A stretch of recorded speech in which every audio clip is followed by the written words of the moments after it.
Apa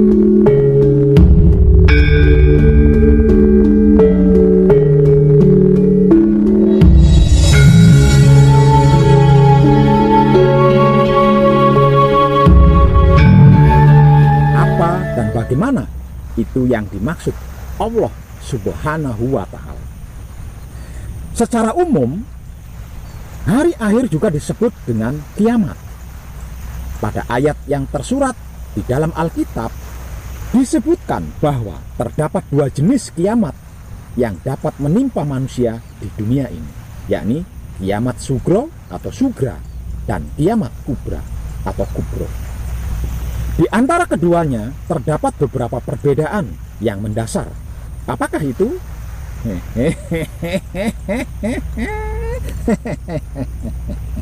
Edan tenang. Para kadang kinasiku sekalian, hari akhir adalah janji Allah Subhanahu wa Ta'ala yang pasti datang sebagai awal dari pembalasan bagi semua perbuatan manusia hidup yang baik maupun yang buruk, yang awam akan apa dan bagaimana itu Allah Subhanahu wa Ta'ala. Perbedaan antara kiamat sugra dan kubra dijelaskan di dalam Al-Quran surat Qiyamah. Bahkan dijelaskan dalam satu surat sendiri di Alkitab. Kiamat atau Qiyamah yang merupakan surat ke-75 dan terdiri dari 40 ayat firman Allah Subhanahu wa Ta'ala ini, dan surat Qiyamah ayat 36 hingga 40, hari kiamat dijelaskan sebagai peristiwa mengembalikan manusia hidup kepada Allah Subhanahu wa Ta'ala yang bersifat maha, yang kurang lebih artinya seperti ini. Apakah manusia pengingkar kebangkitan ini menyangka akan dibiarkan begitu saja, tidak diperintah dan tidak dilarang, tidak dihisab dan tidak dihukum? Bukankah manusia itu dulunya hanya setetes air sperma yang dikeluarkan dan dimasukkan ke rahim, kemudian ia menjadi segumpal darah yang beku, lalu Allah menciptakan dari manusia ini dua jenis, yaitu lelaki dan perempuan? Bukankah Tuhan yang menciptakan segala sesuatu ini maha kuasa untuk mengembalikan seluruh makhluk sesudah mereka fana? Tentu karena sesungguhnya Allah maha kuasa atas segala sesuatu. Lalu apa dan bagaimanakah perbedaan antara kiamat sugro atau sugra dan kiamat kubro atau kubra secara umum yang tersurat pada Quran surat Qiyamah? Perbedaannya yakni mengenai ruang lingkupnya. Perbedaan antara kiamat sugra dan kubra ini dapat diamati dengan kiamat sugra yang sering terjadi di sekeliling kita. Kiamat sugra ini merupakan kiamat yang sering dikaitkan dengan meninggalnya seseorang manusia hidup. Sementara itu, secara umum yang tersurat pada Quran surat Qiyamah adalah kiamat kubra, dapat dikatakan dengan kiamat besar yang menjadi penanda akhir kehidupan seluruh manusia hidup di dunia. Perbedaan kiamat sugra atau sugro dan kiamat kubra atau kubro dapat dilihat dari tanda-tandanya sebagai berikut. Dan tanda-tanda dari kiamat sugra ini sangatlah banyak dan bahkan terjadi sejak zaman dulu hingga zaman sekarang di setiap harinya. Seperti datangnya kematian pada orang-orang yang tidak kenal atau tidak kita kenal. Sedangkan tanda-tanda kiamat sugra yang tersurat dalam kitab hadis diantaranya adalah: 1. Munculnya banyak pembunuhan. 2. Waktu yang terasa semakin singkat. 3. Berlomba-lomba meninggikan bangunan. 4. Sering terjadi bencana alam yang meliputi tanah longsor, gempa, tsunami, dan sebagainya. 5. Bulan sabit yang terlihat besar. 6. Munculnya gaya hidup mewah dan manja di kalangan umat beragama. 7. Negara Arab yang menjadi padang rumput dan terdapat sungai. 8. Manusia yang mewarnai rambut dengan cat hitam dan lain-lain. 9. Orang baik yang senantiasa berkurang. 10. Orang jahat yang senantiasa bertambah. Dan yang ke-11, adanya pria yang menyerupai wanita. Begitu juga dengan sebaliknya. Sementara itu, perbedaan kiamat sugra dan kubra juga dapat dilihat dari tanda-tanda kiamat kubra yang lebih dahsyat daripada kiamat sugra, sebagai hari akhir umat manusia hidup di dunia. Yang tersurat di dalam kitab hadis sebagai berikut. Tidak akan terjadi hari kiamat sehingga kamu melihat sebelumnya 10 macam tanda-tandanya, yaitu asap, dajjal, binatang besar, matahari yang terbit dari tempat tenggelamnya, turunnya Isa bin Maryam alaihi salam, 3 kali gempa bumi yang ada di timur, barat, dan semenanjung Arab, serta api yang keluar dari arah negeri Yaman yang akan membuat manusia kepada masyar mereka.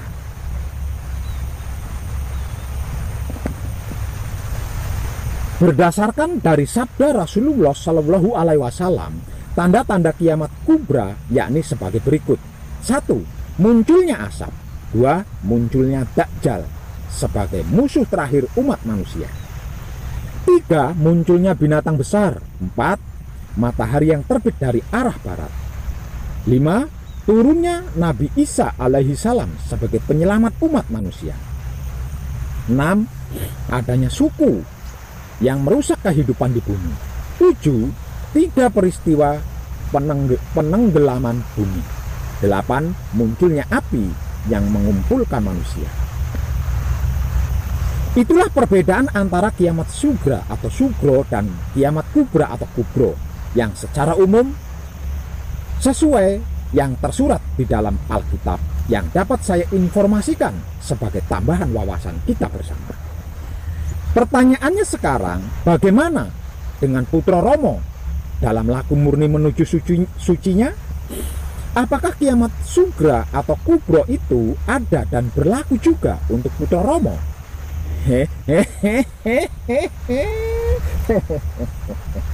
Edan tenang.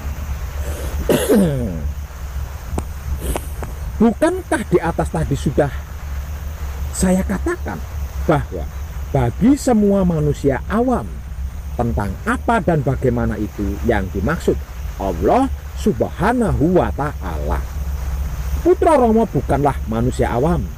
Putra Romo bukanlah manusia biasa, melainkan manusia yang sadar akan kesadaran hidupnya, yang pikiran, hati, dan syahwatnya terjaga. Putra Romo bukan sedang menjalankan karma, melainkan sedang laku hidup.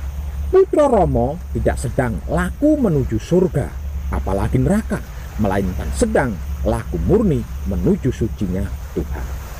Artinya, kiamat sugra ataupun kiamat kubra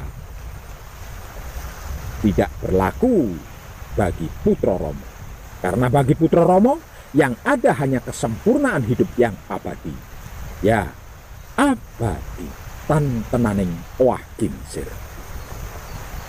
Sebagaimana turunnya Nabi Isa alaihi salam sebagai penyelamat umat manusia dari kiamat sugra dan kubra untuk tinggal selamanya di dalam kesempurnaan hidup yang abadi bersama Sang Pengepul kesempurnaan abadi. Maka semakin banyak jumlah manusia hidup yang tercerahkan karena kebersihan pikiran, hati, dan syahwatnya terjaga, semakin lenyap sirna layu apa yang disebut-sebut kiamat sugra atau kiamat kubra dan surga serta neraka.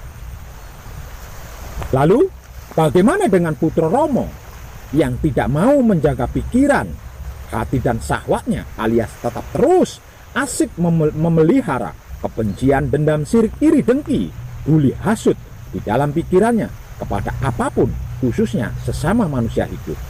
yang selalu menggunakan hatinya untuk menghina, mencela, menghakimi, menilai, menelaah, mengadili, mengfitnah, juga merusak apapun, khususnya sesama manusia hidup. Itu bukan putra Rama. Itu bukan putra Rama. Itu manusia yang tidak lebih baik dari orang awam, yang sedang berusaha merusak citra dan menodai kemurnian putra Rama, bahkan dirinya sendiri dan seluruh keluarganya sendiri. Jadi berhati-hatilah. Kenapa dan mengapa pikiran, hati, dan syahwat kita harus bersih dari itu semuanya, Pak Web? Karena sebab kita dicipta dan didesain bukan untuk seperti itu, melainkan untuk menjadi pelaksana sifat dan sikap Tuhan yang serba maha. Kenapa dan mengapa pikiran, hati, dan syahwat kita harus bersih dari kemelekatan, Pak Web? Selain sebab karena Tuhan tidak mau diduakan, juga agar supaya kita tidak mengalami sedih, kecewa, sakit pikir, serta sakit hati.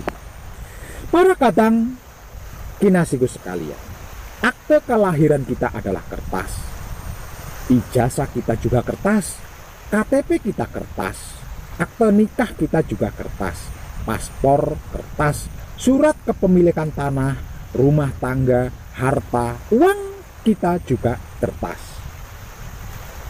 Kehidupan kita di dunia ini layaknya hanya dikelilingi kertas-kertas tersebut, yang seiring berjalannya waktu berlalu semuanya akan rusak atau robek, kemudian dibakar jadi abu dan lenyap. Ada berapa banyak orang-orang begitu bahagia dengan kertas-kertas yang dimilikinya itu, kemudian berubah menjadi bersedih, kecewa, dan sakit hati karena kertas-kertas yang dimilikinya itu robek, rusak, yang mau tidak mau harus dibakar di tempat sampah. Manfaatkanlah kesempatan hidup sebaik-baiknya selagi masih bisa bernapas. Kita selalu yakin bahwa kehidupan orang lain lebih baik dari kehidupan kita, dan orang lain pun meyakini bahwa kehidupan kita jauh lebih baik dari mereka. Hal itu terjadi dikarenakan kita melupakan satu hal terpenting dalam kehidupan ini, yaitu hidup, sehingga kita tidak bisa sadar akan kesadaran mensyukuri hidup yang kita miliki, yang tak lain dan tak bukan adalah Ruh Tuhan. Oleh karena sebab itu, nikmati hidup dengan kesadaran rasa syukur sebelum hidup tidak bisa lagi dinikmati. Tidak capek pun perlu istirahat. Tidak kaya pun perlu bersyukur. Jangan lupa, kehidupan itu pendek. Artinya pasti ada saatnya finish. Jadi jangan tertipu dan terjebak oleh kertas-kertas yang sewaktu-waktu bisa rusak, sobek, dan dibakar supaya tidak jadi sampah. Bagaimana dengan surga dan neraka, Pak Web? Surga dan neraka itu hanya hukum sebab akibat bagi orang-orang awam yang rajin menanam karma di ladang pikirannya, kemudian dipanen oleh hatinya dan dinikmati oleh syahwatnya. Dan putra Rama bukanlah pelaku karma dalam bentuk apapun, melainkan laku hidup yang menghidupi semua yang hidup hingga sempurna dan abadi seperti pada awal mulanya dijadikan. Tercerahkanlah panjenengan semuanya, dan salam setuhan penuh cinta kasih sayang dari dalam lubuk hati saya, Wong Edan Bagu, yang paling dalam. Selamat, selamat, selamat. Rahayu, rahayu, rahayu. Damai, damai, damai, tentram.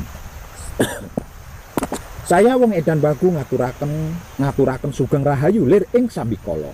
Amanggih yuwana pinayungan mring ingkang maha suci. Basuki yuwana teguh rahayu, selamat.